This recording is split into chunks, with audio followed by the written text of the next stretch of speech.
all your thoughts a fighting chance. Ask your fears and doubts. Would you like to dance? And open up your eyes.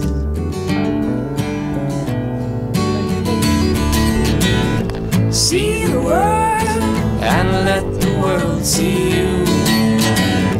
Take the time to love the things you do, and you hear it when your spirit starts to rise. Hello, I'm Dr. O. Welcome to Paths to Wellness. Just reading the alibi, checking out my horoscope. If you're like me, you probably have some familiarity with astrology. You probably know your zodiac sign. I find myself occasionally picking up the newspaper or maybe online, looking to see what my horoscope holds for me. I generally give it about as much credibility as I do what I find, the message I find in my fortune cookies. However, some people may not be aware of this, but there are many systems of astrology in the world, and actually some of them are very ancient and very complex. And there are also some really smart people who have devoted their lives to understanding and applying these systems. We have one of those smart people with us today. His name is Jonathan Cruz. Jonathan holds a BA in psychology and also an MBA in business administration. In addition to that, Jonathan's taught growth-oriented techniques such as yoga and meditation for over 35 years. Jonathan also has extensive knowledge and training in the ancient Indian healing system known as Ayurveda, and he also has extensive training in body-centered therapies such as Hakomi and integrated body psychotherapy. So thank you very much for joining us today, Thank you, Christian. So, Vedic astrology. We've had some other guests on before, that yoga instructor, Oriental medicine. People may have some understanding of that, but I'm guessing that some of the audience has never even heard of Vedic astrology. Vedic astrology is the ancient astrology of India. It's also known as Jyotish. The Sanskrit term for Jyotish is lords of light. So they were obviously the ancient seers who cognized this system over 5,000 years ago and wrote it down about 5,000 years ago, were referring to these planetary entities in the sky, and as well as the other star systems, so it's more than just the planets. Back 5,000 years ago, the ancient seers could see that we were going into a very difficult time for humanity. We here call it, in this culture, call it the Iron Age.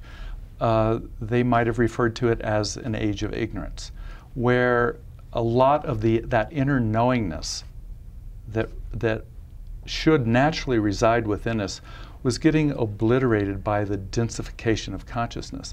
And so that's why they provided these paths that are part of the whole Vedic tradition. And Vedic astrology, or Jyotish, is just one of these paths that was provided by the ancient seers. So how does Vedic astrology differ from the Western astrology that, like I said earlier, I think some people have some understanding of? One of the most salient features of Jyotish or Vedic astrology is the predictive system. It's called the Vimshotri Dasha, and so it talks about the planetary periods and the subperiods of each planet and how they have a major influence on the person's life currently. You can go back and make predictions about past events, and you can look at future energies that are in store for the person to experience. There's also systems called yogas, which yoga means union, so they're unions of planets that show things that are over and above what just the delineation of the chart would show. There's a system of nakshatras, which was the original star system-based Vedic astrology. In the nakshatras, there's 27 of them, and they predate the signs by many thousands of years. Mm-hmm. How do these planets that are circling the sun, just like we are, these big inanimate rocks, essentially, how do they influence our lives here on Earth? That's a good question, because most people, particularly in the West, can't understand how that's possible. But the ancient Vedic seers actually saw this interrelationship between the microcosm of the self and the macrocosm of the universe, and that the events that take place in the larger whole are actually reflected in individual events. And so what they saw was that the planets are, each planet is a different style or quality of intelligence within us. And so we look at how that is in the chart, whether that the planet is poorly disposed, whether by influence from another planet, or it's weak in a sign. So there's a lot of technical features that we look at in terms of the strength or the condition of that quality of intelligence.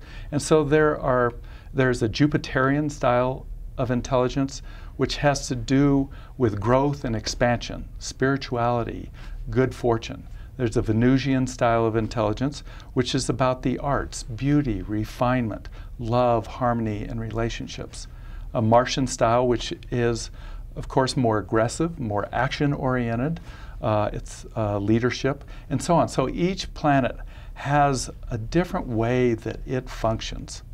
And that's reflected in the different modes of thought and action within us. Part of Vedic astrology that is not seen in the Western astrology is that if there are weaknesses in the condition of the planet, which means difficulties in the way that particular planetary intelligence is able to be expressed, then there are remedial measures for dealing with that. Okay. And just a moment ago, you were talking about the aspects of the different planets, Jupiterian, etc. I think there was a song one time I heard, "Born Under a Bad Sign." Yeah. Is there any planet that's more fortuitous in some way? There are planets that we in Vedic astrology call benefics. They tend to bring back experience in a more fortunate manner.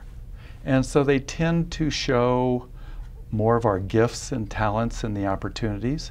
And then there are planets that are called malefics that still bring back experience, but they bring it back sometimes in a more challenging manner. And so the song was probably referring to a very difficult planetary influence at the time. And it's usually a confluence of factors that where we see a very difficult life. Okay. Now, is there any, if someone was born at the same time, same day as I was, is there any correlation between that? In other words, should I be very similar in some ways to someone who was born at the exact same time, on the exact same day? Is that there should be similarities, but we also have to look at the cultural aspects. What country were they born in? What family were they born in? So it's not as black and white as they should actually say the same word at the same time. And so even with twins, they will show, because they're born at slightly different time periods, they will show a lot of similarities, but they will show differences. That's interesting, because I actually have a twin sister. Do you? So yeah. So, okay, now these charts can be pretty complex to look at if you've never seen one before, and Jonathan was good enough to bring a couple of them with him. He brought Albert Einstein's chart and he brought my chart. So let's pull up Mr. Einstein's chart. We'll take a look at that, and you can help orient us to a Vedic astrological chart. Great. Here we have Albert's chart here. Now, the way we orient in Vedic astrology is this is the first house, and we see the houses listed in the borders. And the first house is all important because it is who we are. It's our character, our self, our motivations, our personality, and it's our body. So it tells us a tremendous amount about that. And whatever influences there are on the first house, we take that into account. And we also look at who rules the first house. So this is another factor that's very important in Vedic astrology, is every planet rules 2 signs. And so we see that coming into play in the interpretation of the chart. Sun and moon only rule 1, and these 2 planets are called shadow planets, Rahu and Ketu, the north and south nodes of the moon. They're just mathematical points, but they're given almost planetary status. So the second house is how we support first house. So it's our resources. It was our family of origin, our bank account, net worth, the food, the diet, the clothes, and how we ask for things, our voice. So it's the house of speech. Third house is the house of initiative, motivation, fulfilling daily desires. It's also the house of communication and the classical arts. Fourth house, this is the house of mother, the house of emotional foundation, also the house of home. And of course, I'm only giving you very few significations for each house because of time. Fifth house is where we start to manifest our innate intelligence and creativity. So it tells us about the inclinations of our mind.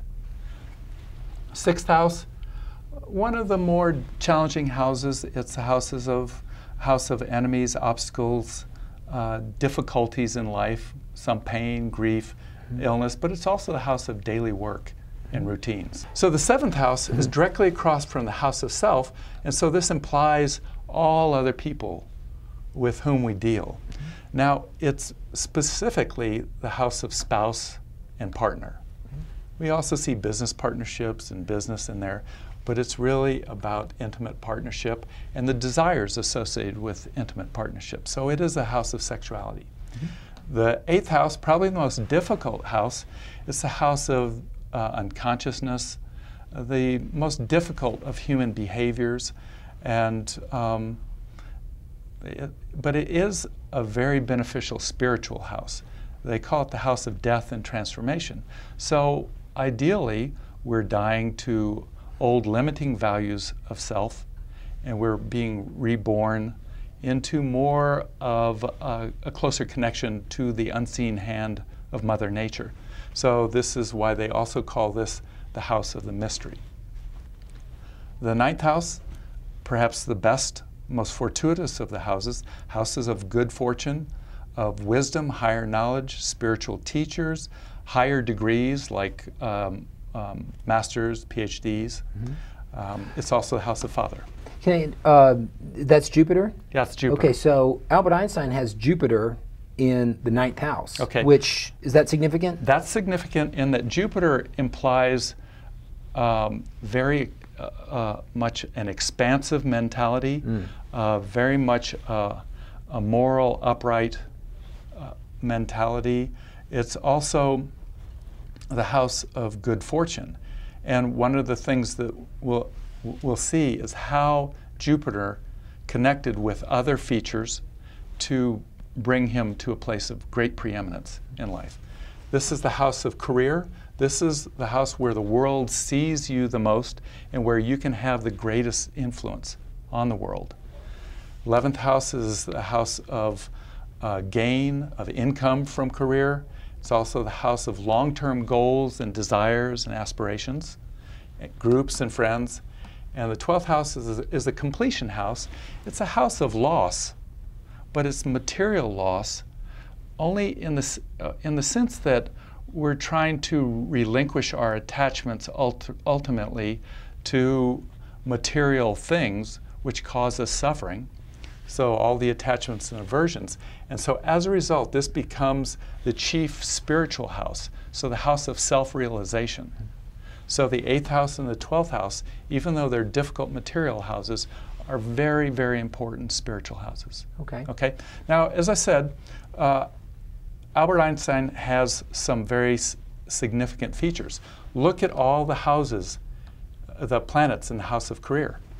He's got 4 planets. So there's a huge influence and a huge effect on society as a whole. Now, we talked about house ownership. Jupiter owns this house, and Saturn owns the 9th house. And so it's a union of planets called a yoga, and it's a yoga for preeminence. It's called a Maharaja Yoga, great king yoga. Also, we see Sun is always very strong in this house, a planet of leadership, authority, status. We've got an exalted Venus there, another very powerful yoga for preeminence. But we notice here Mercury. Mercury in Pisces is debilitated. And you would think, what? Mercury is the planet of intellect and intelligence. How could Einstein, who had such massive intelligence, have his planet of intelligence debilitated, which means it sits in this weakest sign. And we do know that he was considered dyslexic, that he did very poorly in school. And Mercury in Pisces tends to show more abstract global thinking rather than very definitive black-white intellectual discrimination. So we can see how Mercury actually played out, a debilitated Mercury actually played out in Einstein's favor. Interesting. Yeah. Okay. So there are many other things that you can look at in the chart. Okay. Okay. So last week I went to visit Jonathan in his office, and he was good enough to prepare my chart. So I don't know if it's going to have any resemblance at all to Mr. Einstein's chart, but let's pull that up and we can maybe take a look at the highlights. One would hope. Yes, one would. I'm not holding my breath. Okay, now I hope we're going to get some good news here. So here are the dirty details, Kristen. Okay. We see here that you've got some very strong planets in the first house. And so we really look to the condition of the first house. We have Venus sitting in its own sign, which makes all Venusian matters very strong when a planet sits in its own sign. And when it sits in its own sign in the first house, it shows that you're going to make your way in life. Even if difficult things are thrown at you, you'll figure out how to transform them into victories. Okay? You've also got a configuration for a lot of passion. So it would tend to make you a very passionate person, having Mars and Venus. Mars is the planet of passion and action, and it's a very go-for-it planet, very determined. And so it sits with Venus, which is a combination for passion. You've got a configuration for wealth in this chart. Jupiter sitting in the house of finances. And there are other what we call yogas for wealth that we see as well. Well, that's encouraging. Yeah. Okay. Anything else you want to ask about that? I do want to ask about, I believe it's the dasha. Okay. I think, did we talk about that earlier? Well, we might have alluded to it. Okay. Is that one of the significant differences between Western and Eastern is this system of Vimshotri Dasha. A Dasha is a major planetary period. And within each major planetary period, all 9 planets have their subperiods. And depending on where that planet sits, that will be what's on the front burner, so to speak, to be experienced during that time. And so you notice here, you're just finishing the 18-year Rahu period. And did I finish that in January of this year? You've got another, what is it, 6 or 7 months to go. Okay. From Rahu. From Rahu. Okay. And then you go into Jupiter. Can you tell me a little bit about what Rahu? Well, Rahu sits in the house of innate intelligence and how you express yourself. And Rahu tends to be cutting edge, out of the ordinary. So you would tend to express your intelligence in a very out of the ordinary way.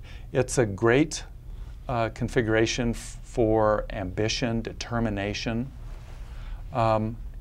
It's also the planet for illusion and delusion. And so wherever we see Rahu sit, we know that there has to be some caution, because you can go headlong into your desires trying to fill something outside of yourself when actually you need to refer more inside yourself. Okay. And what am I heading into? Heading into the Jupiter great period. It's a 16-year period. Jupiter sits in a good house, and it owns the house of health and healing. So it makes sense that you would be involved in any aspect of health and healing. Mm-hmm. Of course, you are a doctor, so the chart does make sense in that way. Mm-hmm. And Jupiter aspects into its own sign, so it throws a 5th house aspect, which is a potent aspect. So every planet throws an influence of its nature onto certain houses. All planets throw aspects 7 away. But the outer planets of Mars, Jupiter, and Saturn throw additional aspects. So we look at that. We look at the influence during that period of what houses or fields of life. That's really what these diamonds and triangles are different fields of life. This is the first field of life, who we are. And so we look at what areas of life that planet, that major planetary ruler, influences, what houses it owns. So Jupiter owns the 3rd house of communication, and you've got strong Mercury retrograde, which is the planet of communication and delivering a message in the house of communication. Good. I hope that'll bode well for this show, Yes. perhaps. Well, okay. It seems like it would. Okay. You're just displaying an innate talent that is seen by the configuration of the planets. Okay? Great. Well, thank you. I appreciate you sharing that. Now, before we go, I guess we've got to wrap it up here. I've got just a couple other questions I want to ask you. One is, based on where our society, the world in general, where we are right now, why would people want to turn their attention to Vedic astrology? Well, it's a pretty difficult time right now. There's a lot that's changing. And of course, many of us are told all our life who we should be, what we should be, when we should be it, but that may not be appropriate. The chart actually shows what your inclinations are, what your gifts and talents are.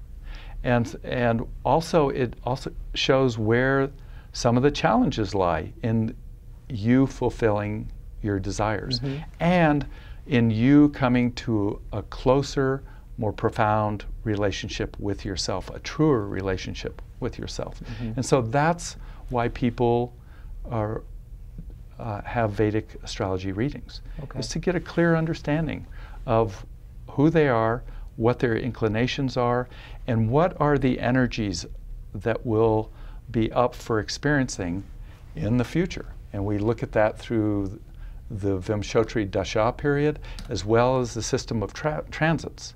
So the planets are always transiting around the house, around the chart, and that tells us some of the influences that are up. And last question, you told me briefly a story about how your own chart you really gained some insight through doing your own chart. Well, Maybe the thing that really put me onto Vedic astrology was that years ago I was in a monastery, an Eastern style monastery for many years. And then the week I went into my great Jupiter period, Jupiter being in the 1st house in my chart, and the 1st house, Jupiter being exploration, growth and expansion of self. And the week I went into the Jupiter period, I started to get a very strong sense that the monastery was too small for me. I needed to grow and expand into other territories. And so within a few months, I left that. But it was so exact that it impressed me about the accuracy, the predictiveness of Vedic astrology. Excellent, wonderful, thank you for that. Now, if someone is interested in working with you, what's the best way for them to get in touch with you? They can reach me by telephone at 505-982-1144, or my email is joncrews@aol.com. Okay. Pretty easy. Great. Excellent. Thanks a bunch for coming down and Christian. sharing with us. I really enjoyed it. Was great. I enjoyed it. Me also. Okay, thanks. Back in a minute.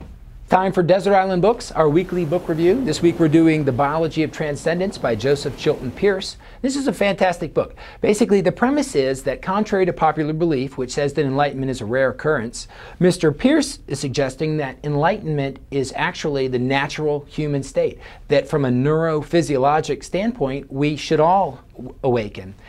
What Mr. Pearce says is that the seat of intelligence in a human being, wisdom, not the intellect, but the seat of wisdom is actually in the heart, and that it's possible for a circuit to exist between the heart and the prefrontal cortex that can lead to enlightenment. The problem is that in our society, most people rely on their reptilian brain way more than they should. Namely the amygdala, which is part of the brain that's always scanning for danger and just trying to survive. So Mr. Pierce says that what we need to do is move away from this reptilian brain that's sort of dominating our lives and move our awareness down into our heart, where we can access the heart wisdom. And then, like I said, we can have this circuit that exists between our heart and our prefrontal cortex. Anyway, it's a very encouraging book, but it's also a scathing criticism of our culture. I think it's fantastic. I highly recommend it. It definitely gets Dr. O's Golden Stethoscope Award.